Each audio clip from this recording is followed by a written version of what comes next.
श्रीराम जय जय राम। आपदामपहर्तारं धातारं सर्वसंपदां லோகாபிராமம் ஸ்ரீராமம் பூயோ பூயோ நமாம்யஹம். நமக்கு வருகிற ஆபத்துகளை அழித்துக் காப்பாற்றுபவரும் எல்லா செல்வங்களையும் அருள்பவரும் உலக மக்களை மகிழ்விப்பவருமாகிய ஸ்ரீராமரை மீண்டும் மீண்டும் வணங்குகிறேன். எல்லா குழந்தைங்களுக்கும் என்னோட வணக்கம். நான் உங்க தீபிகா அருண். குழந்தைங்களா, போன பகுதியில் லக்ஷ்மணனும் சுக்ரீவனும் கோவத்தை விட்டு சமாதானமாகி ராமரை பார்க்க வானர சேனையோட வந்தாங்கன்னு பார்த்தோம். தன் காலில் விழுந்து வணங்கின சுக்ரீவனை ராமர் எழுப்பி அவனை கட்டி அணைச்சு வரவேற்கிறாரு. சுக்ரீவனோட பெரிய வானர சேனையை பார்த்ததும் ராமருக்கு சந்தோஷம். இருந்தாலும் அவனோட தப்பையும் கொஞ்சம் மென்மையா ராமர் சுட்டி காட்டாம இல்லை. சுக்ரீவா, ஒரு ராஜா தர்மத்தை காக்கிறதுக்கும் செல்வம் சேர்க்கறதுக்கும் சுகபோகங்களை அனுபவிக்கிறதுக்கும் சமமா நேரம் செலவழிக்கணும். சுகபோகத்திலேயே மூழ்கி போனா அப்புறம் ஆபத்து தான். மரத்து மேல இருக்கிறவன் தூங்கி போயிட்டான்னா தொப்புன்னு கீழே விழுந்து அடிபட்டுப்பான். அப்பத்தான் முழிப்பு வரும். தன்கிட்ட நட்பா இல்லாதவங்களை விட்டு விலக்கி நல்ல நண்பர்களோட ஒருத்தன் கூட்டு சேர்ந்தானா அவனுக்கு தர்மம், செல்வம், சுகபோகங்கள் எல்லாமே வந்து சேரும். நல்லது, இனி நாம அடுத்து ஆக வேண்டியதை பார்க்கலாம் அப்படின்னாரு ராமர். சுக்ரீவன் கை கூப்பிக்கிட்டே, ராமா, உன்னோட கருணைனால தான் எனக்கு நாடும் மனைவியும் அரச பதவியும் திரும்ப கிடைச்சிது. இப்போ தம்பி லக்ஷ்மணனால தான் தனக்கு உதவி செஞ்சவங்களோட நன்றி மறந்தா கெடுதியில மாட்டிப்பான்னு புரிஞ்சுது. ராமா, இதை பாரு, இங்க இருக்கிற நூத்துக்கணக்கான வானரங்கள் எல்லாம் என்னோட பிரம்மாண்டமான சேனையோட தலைவர்கள். ஒவ்வொருத்தனும் வீரதீர பராக்கிரமங்கள்லையும் காரியங்களை சொன்னபடி வெற்றிகரமா செஞ்சு முடிக்கிறதுலையும் சாமானியவங்க இல்லை. இன்னும் ஆயிரமா வானரர்கள் எல்லா திசையிலிருந்தும் வந்து இங்க கூடிக்கிட்டே இருக்காங்க.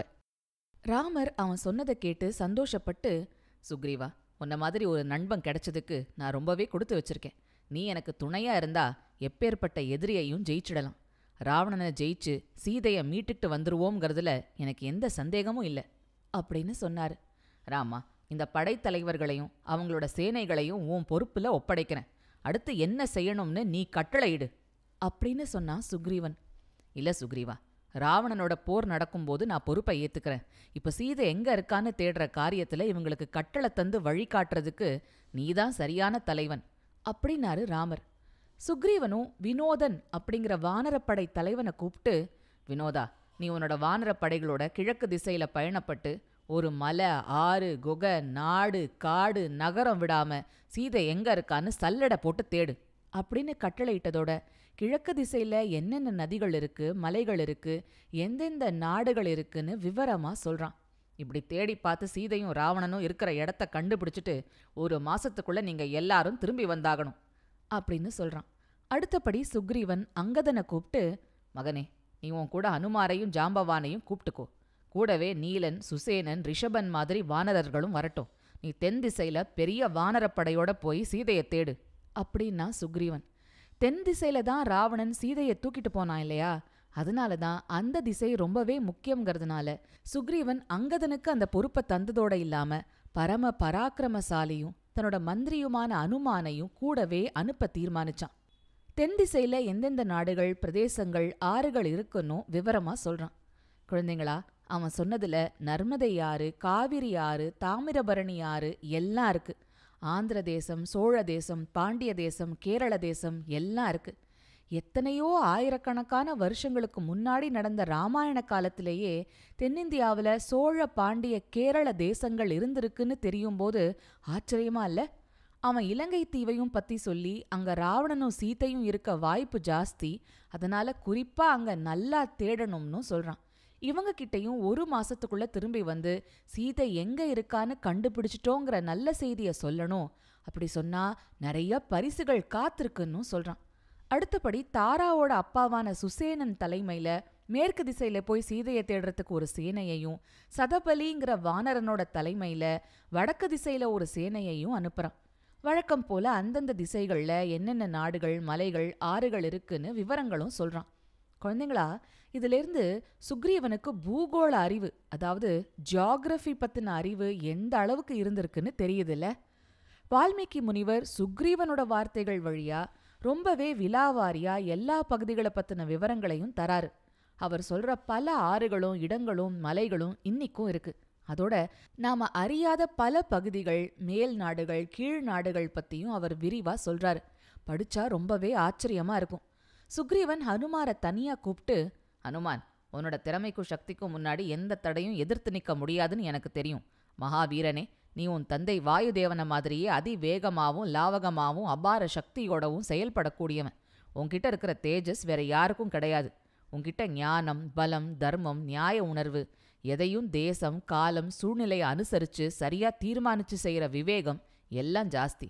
அதனால தென் திசையில சீதையை தேடி கண்டுபிடிக்கிற முக்கிய பொறுப்பை உனக்கு தரேன். நீ காரியத்தை சிறப்பா முடிச்சு வெற்றியோட திரும்பு அப்படின்னு சொன்னான். ராமரும் இதை கேட்டுட்டு இருந்தாரு.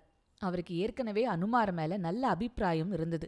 இப்போ சுக்ரீவனும் அனுமார் மேல எவ்வளவு நம்பிக்கை வச்சிருக்கான்னு தெரிஞ்சதும் ராமரும் அனுமாரை தங்கிட்ட கூப்பிட்டு, அனுமான், இதோ என்னோட மோதிரம், இதை எடுத்துக்கோ. நீ சீதையை சந்திக்கும் போது என்னோட தூதுவனா நீ வந்திருக்கன்னு அடையாளம் காட்ட இது உன்கிட்ட இருக்கட்டும். சுக்ரீவன் உன்கிட்ட சொன்ன மாதிரி நீ வெற்றியோட திரும்பி வருவேன்னு தான் எனக்கும் தோணுது அப்படின்னு சொல்லி தன்னோட மோதிரத்தை ஹனுமான் கிட்ட தராரு. ஹனுமான் மரியாதையோட அதை வாங்கி அதை தன் தலை மேல வச்சு வணங்கிட்டு ராமருக்கு நமஸ்காரம் பண்ணிட்டு ஒரே உற்சாகத்தோட அங்கிருந்து ஒரு குதி குதிச்சு மேலே எழும்பி போறாரு. ஆகாயத்துல பறக்க ஆரம்பிச்ச ஹனுமானை பார்த்து ராமர் எரஞ்ச குரல்ல, ஏ சக்தி மிக்க அனுமானே, வாயுபுத்திரனே, நீதான் எல்லா வானரர்களையும் பராக்கிரமசாலி. உன்னோட ஆற்றலை எல்லாம் பயன்படுத்தி நீ எப்படியாவது சீதையை கண்டுபிடிச்சிட்டு வா அப்படின்னு கூவினாரு.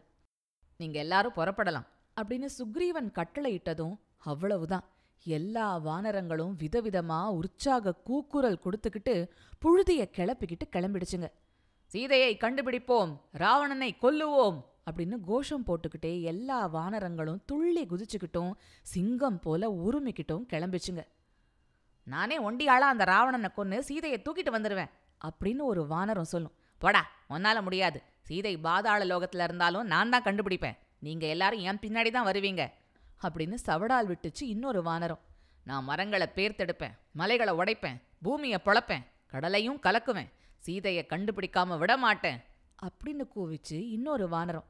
நான் ஒரே தாவல்ல 100 யோஜனை தூரம் போயிடுவேன் அப்படின்னு மாறுதட்டுச்சு இன்னொரு வானரம். இப்படியா எல்லா வானரங்களும் ஒரே குஷியா தங்களோட சேனை தலைவர்கள் பின்னாடி வடக்கு, கிழக்கு, தெற்கு, மேற்குன்னு எல்லா திசையிலையும் போய் தேடுற வேலையில மும்முரமா கிளம்பி போறாங்க. வானரங்கள் எல்லாம் கிளம்பி போனதும் ராமர் சுக்ரீவன் கிட்ட, சுக்ரீவா, உனக்கு எந்தெந்த திசையில எந்தெந்த நாடு, மலைகள், ஆறுகள் எல்லாம் இருக்குன்னு இவ்வளவு விவரமா எப்படி தெரிஞ்சுது? எனக்கு ரொம்ப ஆச்சரியமா இருக்கே அப்படின்னு விசாரிச்சாரு.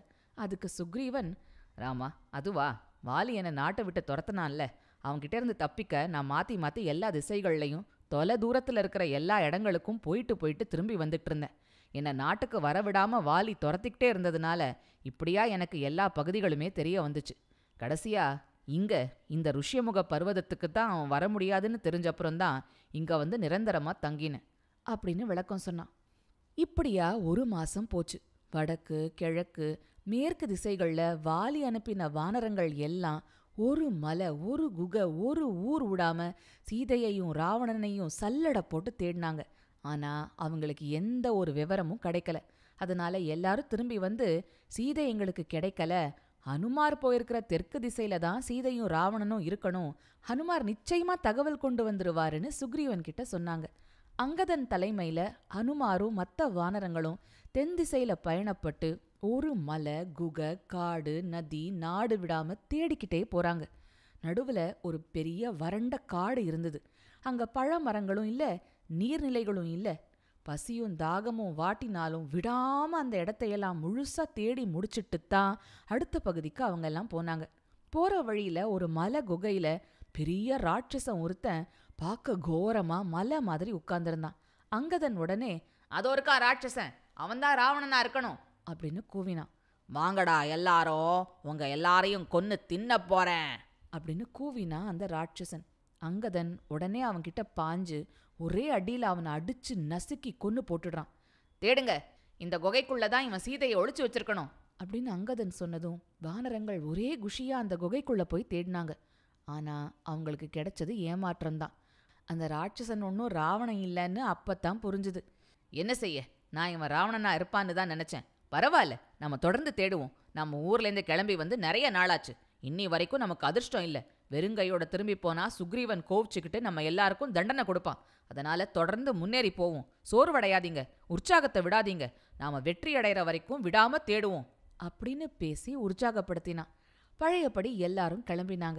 விந்திய மலையைத் தாண்டி தெற்கே மேற்கொண்டு தேடிக்கிட்டே போனாங்க. அப்புறம் என்னாச்சு? சீதை கிடைச்சாளா? அடுத்த வாரம் பார்க்கலாம். அது வரைக்கும் சிரிச்சுக்கிட்டு கிரிச்சுக்கிட்டு சந்தோஷமா இருங்க.